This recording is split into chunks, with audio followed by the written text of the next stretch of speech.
Gift. So moving right along. What you want to talk about? Algeria, or you want to talk about the welterweight division? And we can talk about Ward and Ward. Okay, Ward. Okay, yeah. Okay, let's talk about the Odyssey of Andre Ward. And I don't know much about his opponent, but I have been kind of reading a little of the skinny. He's an undefeated fighter. Yeah. He's better than what people think. Yeah. Ward still might be fighting ring rust because he just was injured. Yeah. Could we be looking at an upset, you think, possibly? It's very possible. We may be looking at a De La Hoya when he fought Stern, Felix Stern. We got the decision though. Right. But we know who won that fight. Right. And I hope not. I mean, I know Ward isn't taking this fight lightly, but you know what? Shout out to Andre Ward. You could have fought anybody that you wanted to fight for a tune-up for Kovalov, and you decided to fight a young, up-and-coming, hungry fighter, and you're definitely taking a road that's not that most fighters don't take, and boxers don't get the credit when they deserve when they take those fights. So though not too many people know this guy, but they will after this fight. Shout out to you for stepping up to the plate. See now that the thing with Ward, and I think where the rust can kick in at is that Ward was getting better with his punches. Yeah. He always had timing and defense, and that's how he would win. And he could fight on the inside. But I'm talking about like just clean, sharp punches. Yeah. Like he really didn't quite have that, in my opinion. I agree. That's why a lot of his fights would be ugly, but they was picking up. He picked up in the Froch fight.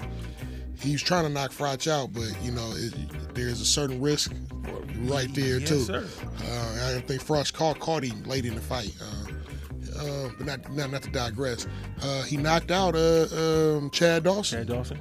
Yeah, Chad Dawson made a mistake coming down. Yeah, and that was his fault. Yeah, and then Chad Dawson hadn't been knocked out before. Right. And then the other guy he fought, it was kind of, but he didn't make it boring. He was really, you really can't do nothing if your opponent ain't giving you nothing. But punching wise, I saw an improvement. Right. Now I just wonder where that's at. He's going to kind of like need that, like moving up. And the real key is, for boxing is we want him. I want him to beat this dude. Boxing needs him to beat this dude, and maybe fight another fight and fight Kovalev. The Kovalev fight is set up for the end of this year. And the thing, I might be too soon. It might be too soon because Kovalev. I've seen Kovalev like barely hit a dude with a jab and have him drunk.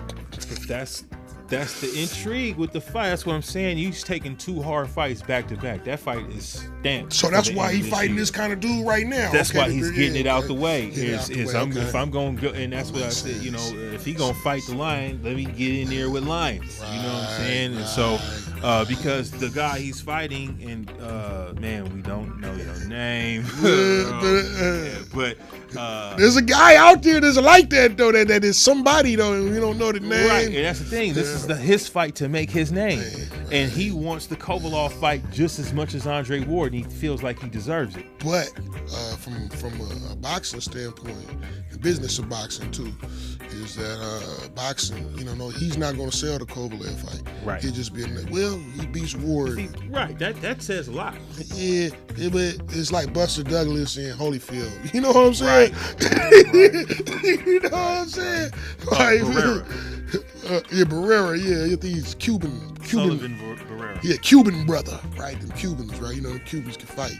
But the Kovalev Ward fight, to me, that's one of those kind of fights that you feel in your belly.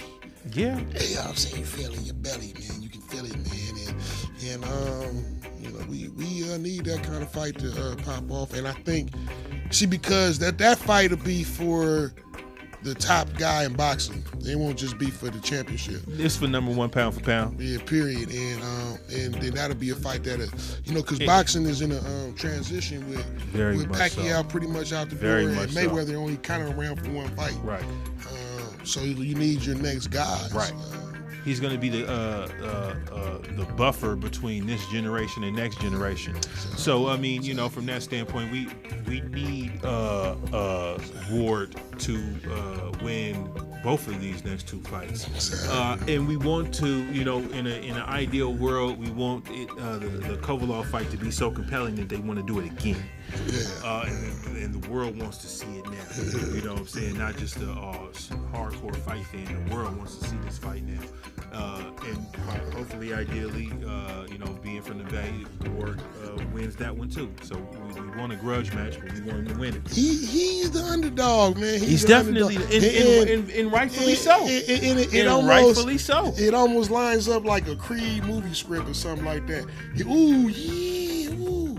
Ward kind of, you know, because Ward daddy box, you know, too. You know what I'm saying? Right. So it's storylines, right? Storylines. Ward is on pace to because he couldn't get the Triple G fight for whatever reason. However you want to Lil G, right? However you want to look at that.